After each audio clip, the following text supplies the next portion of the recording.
Bon, dans la continuité de ce que j'avais amorcé avec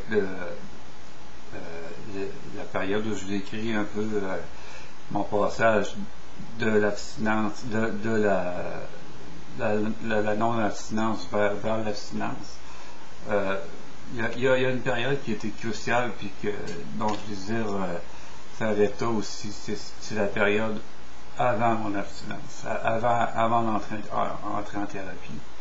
Euh, je pense que ça a été significatif pour moi parce que euh, j'ai vu à quel point un être humain en la personne peut se détruire pour une simple obsession. Pour une maladie aussi, il faut le reconnaître, on est malade. J'aime pas le terme maladie, mais il reste que l'alcoolisme, c'est une maladie. Puis je pense que c'est important d'accepter aussi que c'est une maladie. Mais on peut très bien vivre avec. Mais là où je veux en venir, c'est que moi, pour dire où c'était très ancré en moi le goût de boire, c'est qu'en décembre 2001, en décembre 2001, je suis rentré d'urgence à l'hôpital pour des problèmes cardiaques. On m'a mis sous surveillance à partir de l'après-midi 3 heures jusqu'au lendemain matin 7 heures. Puis finalement on a fini par me donner congé. On a fini par le médecin est venu me voir, puis je me rappelle que mon père était là aussi, étant donné qu'il est médecin lui aussi. Puis les deux m'ont dit que si je continuais à cette rythme-là, ben j'en avais pas plus que pour un an. Puis c'est sûr que ce coup, ça m'a shaké, ça m'a ça a été un découragement, puis ça a été en même temps un encouragement à, à me motiver à l'abstinence. Mais c'était même pas encore assez fort. Pour dire comment l'alcool peut être fort. Je suis resté, je suis resté avec cette, cette, cette affirmation-là que je n'avais pour un an, pendant quelques jours, puis je buvais pareil, mais je buvais de façon modérée, là, je dirais peut-être 4 ou 5 bières, là, au lieu des 24 à 36 bières que j'avais l'habitude de prendre. Je faisais aussi à peu près tout ce que je pouvais faire pour éviter de boire. Donc, je faisais une marche entre autres. Là, ça, j'ai fait ça jusqu'à temps que la thérapie arrive. Là, c'était près de chez moi, il y avait une abbaye abandonnée. Puis il y a un pont de train. Puis je traversais le pont de train. Puis je me rendais là, vers l'abbaye abandonnée là, qui se trouvait quand même dans ces coins-là. C'était vraiment des.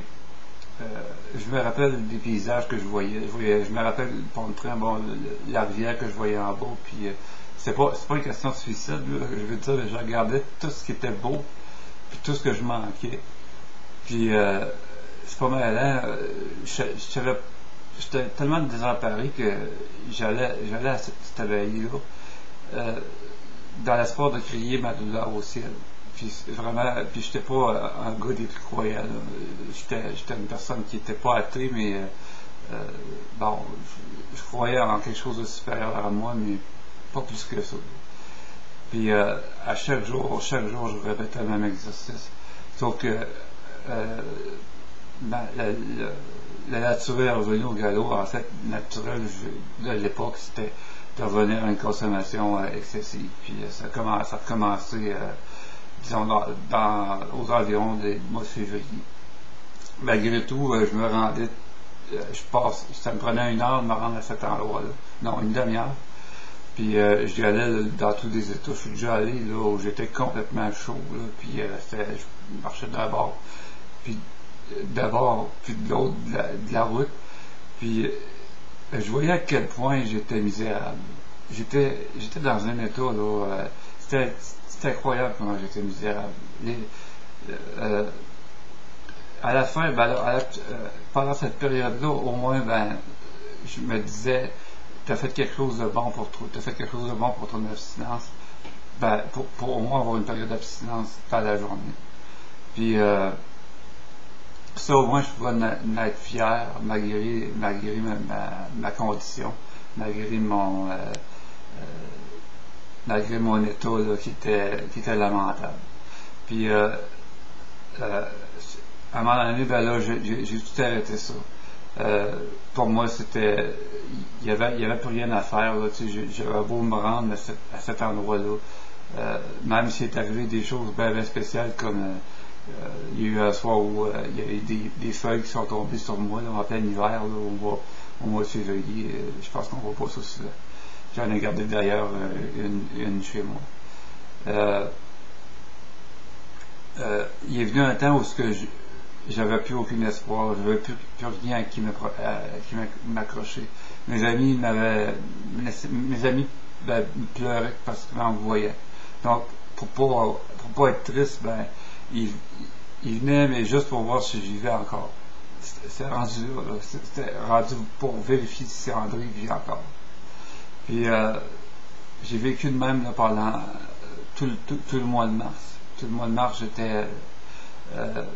je me rappelle, je m'assoyais devant ma porte-fenêtre. C'était le bordel ici, là, dans mon appartement. Puis, je regardais le soleil, puis j'avais une bière à la main. Je me levais le matin avec une bière. Si je me levais le matin, je prenais, pour le peu d'énergie que j'avais, je prenais ma douche, puis je buvais une bière en même temps. Mon système digestif était complètement à l'envers. C'était de la bile que je vomissais. C'était vraiment là, puis il y a eu beaucoup aussi de coma éthyliques qui sont arrivés, dont certains où pendant 2 jours de temps, là, je pouvais être dans un état de coma où je me réveillais. Bon, disons, le coma commençait un dimanche, puis bon, je me réveillais le mercredi. J'avais pas mangé tout ça, là. J'étais vraiment là. Vraiment, là, j'ai touché mon bas fond. Puis, je le conseille pas à personne. C'est pas que je veux le conseiller à personne, mais pour moi, de mon inconscient, de ce que j'ai pu comprendre inconsciemment, c'est qu'il fallait que j'aille toucher mon bas fond pour pouvoir remonter. On dit que les scorpions se détruisent pour mieux se reconstruire. Puis moi, je suis un scorpion. C'est pas que je mets beaucoup d'emphase là-dessus, là, mais il reste que je crois un peu à ces choses-là. Puis, vraiment, j'ai réussi à me détruire là, à la limite là, de ma vie pour essayer de remonter. Puis pour essayer de me dire, ben, il reste encore une chance. J'avais de l'eau là, comme jusqu'ici, là. Puis il m'en restait pas gros. J'accélérais la période de ma mort. Vraiment, j'accélérais la période de ma mort. Puis là où il y a eu un déclic, c'est quand un ami est venu me porter un pamphlet sur une maison de thérapie qui était pas loin d'ici. J'étais allé voir à la maison de thérapie. Puis c'est à ce moment-là où les choses se sont mises à changer parce que j'ai rencontré le directeur, il m'a mis un peu... il m'a dit à ce moment-là, regarde, tout ça, t'auras jamais le courage de rentrer ici. Puis j'ai dit, check-moi bien aller. Puis j'ai rencontré ce directeur-là, il était un jeudi. Puis le mardi d'après, je vais rentrer en thérapie. Mais je me suis dit, la dernière fin de semaine que je fais, la dernière fin de semaine que j'ai à boire, je vais la boire comme il faut. C'était ma façon de, là vraiment, j'avais défoncé le fond du baril. Puis après ça, ben, toutes les choses se sont mises à rentrer dans l'ordre avec mon séjour en thérapie, dont je raconte dans la vidéo précédente, je raconte brièvement les choses de thérapie. Je vais y revenir. Mais tout ça pour dire que tout n'est pas perdu, que tout est à gagner, puis le meilleur est à venir.